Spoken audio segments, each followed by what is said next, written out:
hello everyone, today we are just going to talk about conditional sentences, and I have already taught you about two types of conditional sentences, zero conditional and first conditional sentences. So today we are just going to discuss about second conditional sentences.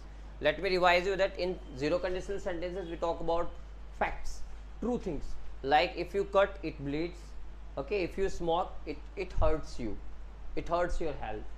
And in first conditional sentences I talk about future conditional sentences, like if you come here I will go there, if you work hard you will pass. Clear? Now let's talk about second conditional sentences. Second conditional, okay, अगर ऐसा होता तो ऐसा हो जाता, but it's not real. Like अगर मैं पक्षी होता तो enjoy कर. Clear? So just talk about this kind of sentences. This is called let me give you an example. There are 2 or 3 types of examples in second conditional. Like अगर मुझे English की knowledge होती तो आज मैं पास हो जाता. If I had English knowledge I would pass. Clear?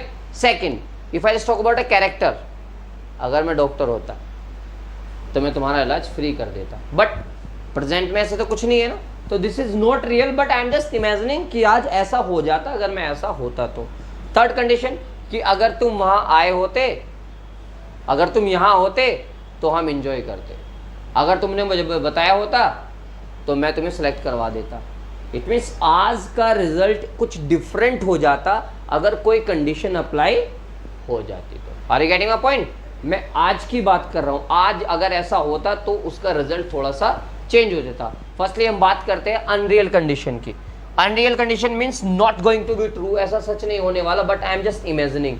Like अगर मैं पक्षी होता तो उड़ जाता, तो क्या मैं पक्षी बन सकता हूँ अब? बट ये इमेजिन कि अगर मैं पक्षी होता तो उड़ के तुम्हारे पास आ जाता, है ना? सुना है ना कुछ डायलॉग ऐसे? तो same like if I were a bird I would fly, पक्षी होता तो उड़ जाता. Why I am using were and would here, मैं यहाँ वर और वुड का यूज क्यों कर रहा हूँ? Because this is not real. Okay, there should be difference between reality and unreality. कुछ तो डिफरेंस होना चाहिए ना. अगर मैं बोलूँ कि अगर मैं डॉक्टर हूँ तो मैं बोलूँगा I am a doctor, but अगर मैं इमेजिनेशन की बात कर रहा हूँ कि अगर मैं डॉक्टर होता then there should be difference, so I use were there. If I were a doctor, मैं तुम्हारा इलाज फ्री कर देता, I would treat you free of cost. तो in imagination I always use past forms. What I use? Past forms, like were and would. Is it clear? Like if I were a bird I would fly, if she were a doctor she would treat you free of cost. Doctor होती free इलाज कर देती है आपका. So I'm just talking about present tense. अगर ऐसा होता तो. Is it clear? Okay. In the part of second condition, कि सपोज आप मेरे पास आए, you just come to me, आप मेरे दोस्त हो, मुझे कहते हो 1000 रुपये दे दो यार, लेकिन मेरे पास तो फिलहाल नहीं है. मैं आपसे कहता हूँ that if I had money I would give you, मेरे पास होते तो मैं आपको दे देता. So if subject had an object plus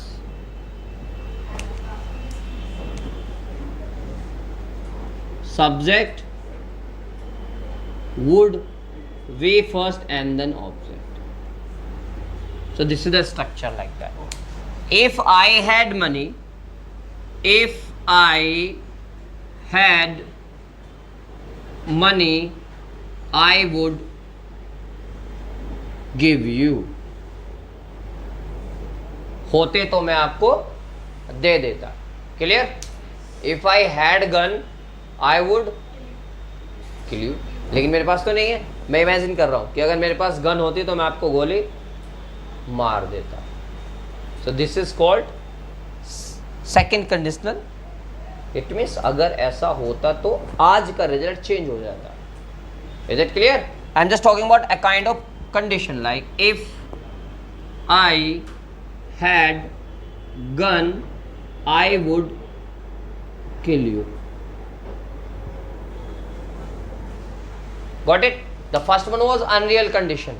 Unreal condition, अगर मैं पक्षी होता, अगर मैं तुम्हारे जगह होता, लाइक अगर मैं तुम्हारी जगह होता तो मैं तुम्हें जाने देता, अगर मैं तुम्हारे पापा की जगह होता तो मैं तुम्हें 1000 रुपये देता. If I were your father I would give 1000 rupees.